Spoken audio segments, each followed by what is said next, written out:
Hello বন্ধুরা, তোমরা সবাই কেমন আছো? আমি ভালো আছি। তুলু সিম্পল হাউস ওয়াইফে তোমাদেরকে অনেক অনেক স্বাগত, ভালোবাসা জানাই। সকালবেলা আমার উঠোন ঝাঁট দেওয়া হয়ে গেছে, তারপর অল্প কটা বাসন ছিল সেটাও মাজা হয়ে গেছে। এবার আমি চলে এলাম ঘরের কাছে। ঘরে মশারিটা ভালো করে গুছিয়ে নিলাম, তারপর বিছানার চাদরটা চেঞ্জ করে নিলাম। এবার বালিশের ওয়ারগুলো খুলে অন্য বালিশের ওয়ার পরিয়ে নেব।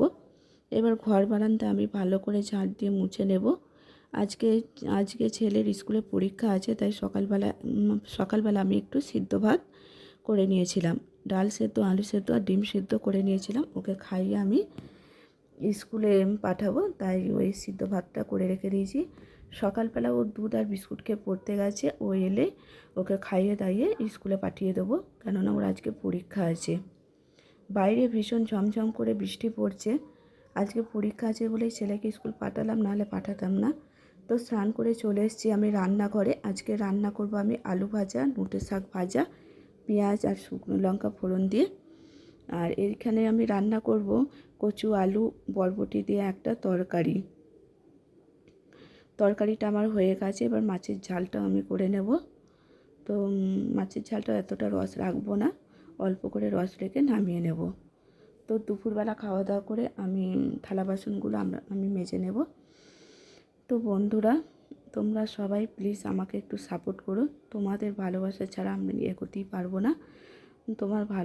তোমাদের ভালোবাসা আমার খুব দরকার, তাই প্লিজ তোমরা একটু আমাকে সাপোর্ট করো।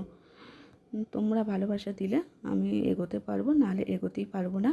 তো ভালোবাসা দিও, যাতে আমি প্রত্যেক দিন তোমাদেরকে ভিডিও আমি দিতে পারি। তো যাই হোক, আমার থালা বাসন মাজা হয়ে গেছে। মেজে আমি থালা বাসনগুলো উপর করে নিচ্ছি। থালা বাসনগুলো আমার উপর করা হয়ে গেছে। এই বারান্দাতেই আমি থালা বাসন উপর করে রেখে দিই। ওই বালতিটা রেখেছি, কারণ ওই থালা বাসন থেকে যে জলগুলো পড়ে না, নিচে পড়ে, ওই নিচে আর পড়বে না, এই বালতির মধ্যেই পড়বে। শুভ সন্ধ্যা বন্ধুরা। কালকে আমি তাল ছেঁচে ফ্রিজের মধ্যে রাখা ছিল আমার। আজকে একটু তাল পুরুলি করলাম আর তালে লুচি করলাম। কেমন হয়েছে একটু জানিও। তো বন্ধুরা, ব্লগটা আজকের মতোই এখানেই শেষ করছি। আপনারা খুব ভালো থাকবেন, সুস্থ থাকবেন আর সাবধানে থাকবেন। আর আমার ব্লগ যদি ভালো লেগে থাকে অবশ্যই লাইক, কমেন্ট, শেয়ার করবেন। আর প্লিজ আমাকে একটু সাপোর্ট করুন, যাতে তোমাদের ভালোবাসায় যেন আমি এগিয়ে যেতে পারি।